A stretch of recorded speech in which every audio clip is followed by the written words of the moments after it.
Hello everybody, welcome to today's presentation as we continue to look at big data. Today we're going to look at dimensional modeling, and we will continue our application of dimensional modeling and big data and the EDM process to the field of emergency management. If you remember from the last presentation, we talked about the Federal Emergency Management Agency. Today we're going to look more broad terms and look at emergency management industry as a whole, as many of these solutions may be applied at smaller levels of government. First, we're going to look at the four-step dimensional modeling process. There are 4 steps to this process. The first step is to select the business process. Then we're going to declare the grain, identify the dimensions, and identify the facts. You'll see this visualization, which goes into more depth of the 4-step process. When we're talking about requirements on the far left, that's when we're identifying the business processes and selecting the business process we're looking to improve. Grain is where we're identifying that single action or single transactional item that will allow us to begin collecting the data. Dimensions are possibly all those data points we can collect from that individual grain.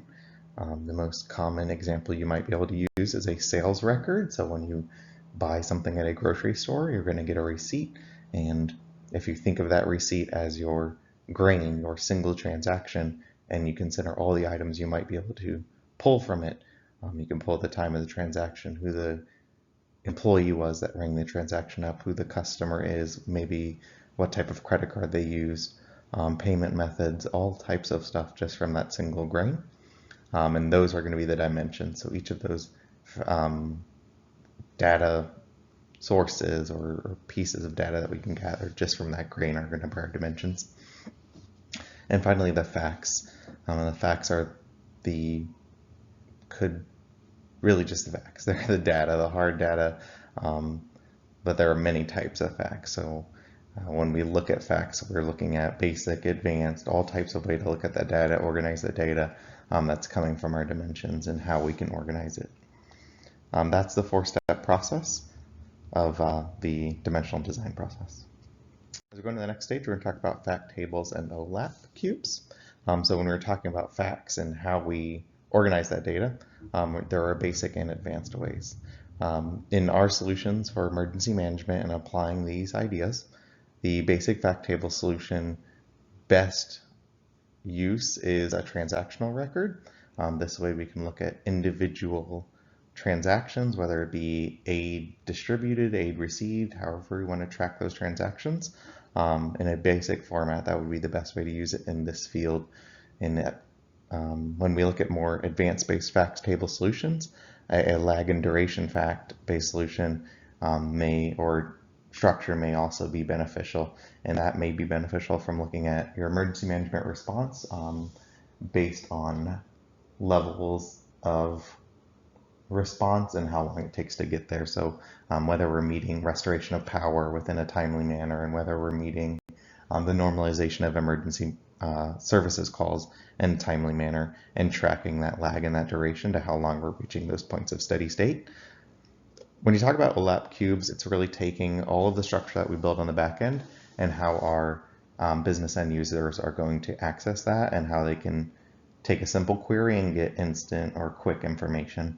So our OLAP cubes are those valuable structures that allow those business end users to access the data based on their established query. You'll usually see these identified with a by statement.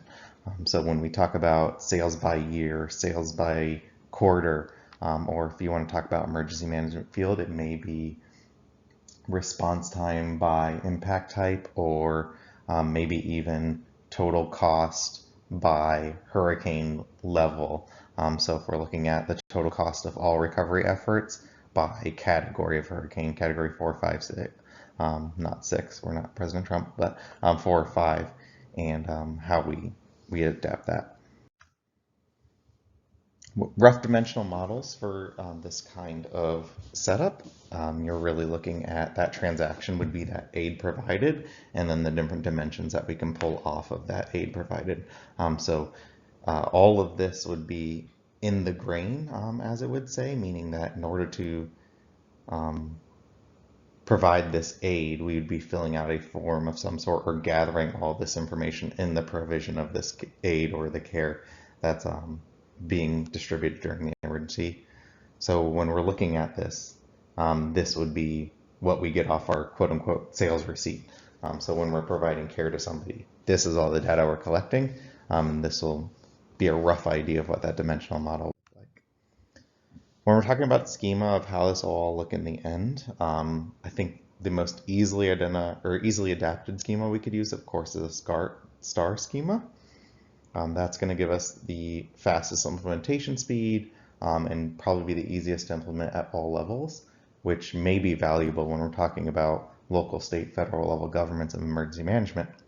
However, I think the most valuable and best case schema would be the snowflake style schema, where we can really break down and pull out of that original dimensional model those specifics. And I believe we would have a lot of that very granular data and very specific types of information that would almost busy up the original set, and pulling those out and pulling them into larger sets such as product and market and the visualization will give us a best case scenario and the best possible use.